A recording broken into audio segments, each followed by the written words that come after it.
Thank you for listening to the Untoxicated Podcast. This is the audio version of the latest blog post from our Sober and Unashamed website and blog titled, Parents Crushing Kids' Emotional Grit. Jack Christopoulos was one of my best friends growing up. When I was invited to dinner at his house, his mom made typical Midwestern fare for Jack and his brothers, his dad, and me.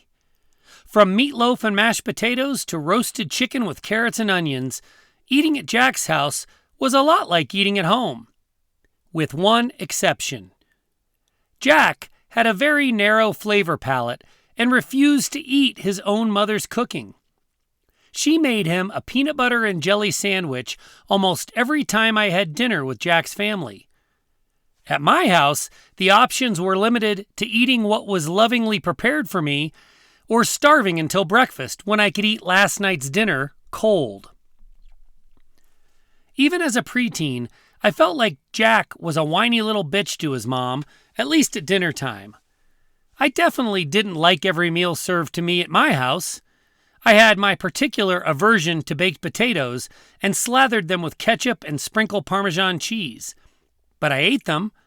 In fact, since baked potatoes were my mom's favorite, I ate them a lot. No part of me was jealous of Jack's little waver. In fact, I occasionally rejected his dinner invitations because I didn't want to witness the tantrum of culinary brattiness.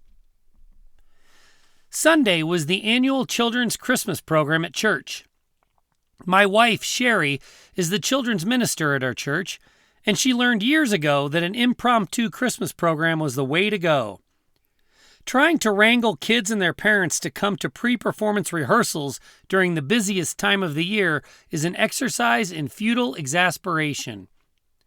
Only the half-dozen kids with speaking roles have to drop in on Saturday to be given their lines, and they perform on Sunday reading from their script. The only person who is prepared is Sherry. Along with her loyal adult volunteers, she decorates the sanctuary complete with set changes and props aplenty. She lays out the costumes the day before the event and lets the kids choose a part when they roll into church 30 seconds before the service starts, or even 5 minutes after the opening hymn. Those without speaking parts only have one thing that they bring to the table: their innocent cuteness. The kids are given the choice of being shepherds, angels, or manger animals. Early arrivers snatch up the costumes for Mary, Joseph, the Star of Bethlehem, and the 3 wise men. Those costumes are more elaborate and go fast in the random first-come, first-served nativity lottery. Baby Jesus is cast without his or her consent and is chosen for a mild, pleasant temperament, especially when delivered to Mary by a terrified angel who has only recently learned to tie her own shoes and can't carry a gallon of milk without dropping it. Sherry has created a loving environment that is low stakes, low pressure, and completely devoid of barriers to participation. We were short on shepherds this year, so a very obliging 6-foot 2-inch tall freshman in college squeezed into a brown polyester tunic. We let him be the senior shepherd. When I asked him if he was ready for finals next week, his crook-bearing colleagues all wanted to know why they didn't get to take finals before their first grade winter break. No talent, practice time, or coachability is required for participation. Sherry accepts kids who aren't potty trained and kids who shaved before driving themselves to church. An empty bench in the park is not more accommodating than my wife's Christmas program. A kid could walk in praising Allah and she'd cast him as the innkeeper. And yet, it is amazing to me to see how many parents let their kids opt out. When Christmas pageant aged, our kids got to choose between being a sheep or a shepherd, an ox or an angel, but sitting it out was not an option. A decade or so ago, one of our kids was recast because he couldn't stop hitting the other actors with his shepherd's crook. He played the grumpiest angel that year. The halo was hilarious, perched above his frowny face and defiant crossed arms. But he helped make the Christmas program special through gritted teeth and seething anger, damn it. I don't get why parents let their kids opt out. The kids of Western culture are under deadly attack from the technology superpowers and failed education system policies, the effects of which we don't fully understand. Like a lot of people, I spend time considering possible solutions, but one thing is crystal clear. Our kids need some emotional grit. It might literally save their lives. Our kids are under the siege of deaths of despair from addiction and suicide. A myriad of factors, most that emanate from a phone or tablet, are to blame. While we figure out the precise causes and exactly what to do about it, there is no question but that we need to help our kids experience the real, flesh and bones world around them, complete with wins and losses, challenges and new experiences, and a little anticipation and anxiety. If they don't like baked potatoes, let them get the ketchup from the refrigerator, but for the sake of their future adultability, let's not make them a PB&J. Let me be clear. A huge component of my concept of emotional masculinity is for us to protect our families from comparison, critique, and criticism inside the home, with limited teasing and negativity. Their devices put our kids under a constant barrage of comparison, critique, and criticism. As a kid, when I came home, the inauthenticity was over for the day. I could be my goofy self and shut down the part of my brain that was on guard for social judgment and stratification. That part of our kids' brains never shuts down unless we limit their technology usage and create an emotionally safe home environment.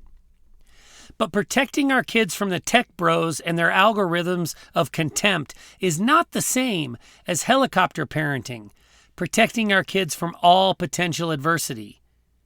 Our kids need emotional grit. I coach college and high school soccer.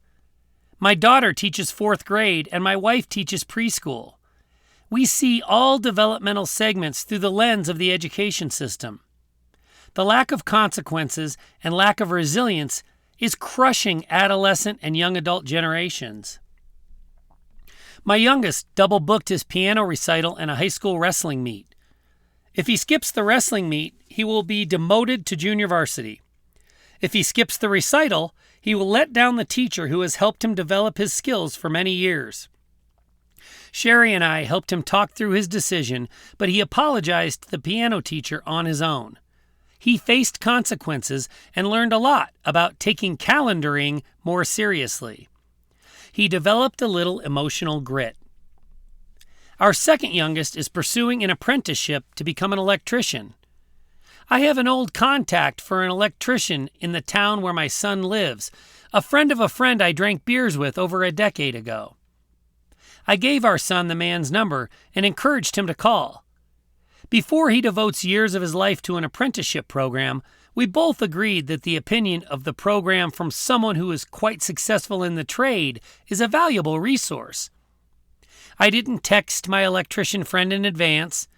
I didn't make the call for my son. My 18-year-old son will make the cold call. For a young man from a generation accustomed to letting their thumbs do the talking, this call will take some gumption. He will develop a little emotional grit. Jake Christopoulos seems to be doing fine. I haven't talked to him in 35 years or so, but the version of himself he reveals on Facebook is still upright and expressing an opinion. I have no idea when he last ate a PB&J. I can't help but think of the other ways he developed grit as a kid. He and I were in the middle of a lake in a rowboat when a snake slithered out of a seam in the sheet metal and flickered its tongue at us. Armed with only our fishing poles, one of us poked at the snake while the other rowed like our lives depended on it. We survived the venomous garter snake attack, but we definitely developed some emotional grit that day. Incidentally, Jake's older brother drowned the terrestrial snake when we reached the shore, so we developed a little emotional grit from watching his brother's callous ambivalence to death, too. I'm no perfect parent. Far from it. I am a recovered alcoholic who has left a traumatic mark on the upbringing of all my kids. But I am also a cycle breaker. Together, my wife and I and our 4 kids are trying to break cycles together. An unanticipated blessing for my debilitating addiction is that it got our attention. We think about things that moderately dysfunctional families probably tolerate or ignore. Helping our kids develop emotional grit without traumatizing them along the way is a goal worth thought and effort. And the glaring universal applicability of our lessons learned in a world under techno siege is something we can't unsee. I don't put ketchup or Parmesan on my baked potatoes anymore. I can't think of a potato preparation technique that I haven't grown to love. While eating those little red potatoes roasted with some olive oil and rosemary, I dropped one on the floor. As an ardent obeyer of the 5-second rule, I picked it up and popped it in my mouth. It had something attached to it, maybe some dirt or the crumbs of another floor dropping. I cringed for a minute, then swallowed with a knowing smirk. I'm proud to have developed enough emotional grit to be willing, from time to time, to eat a little unidentified floor grit. I wonder what Jake Christopoulos would think of that.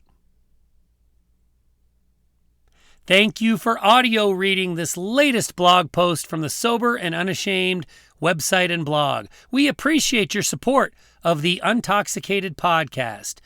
You've got this, and we've got you.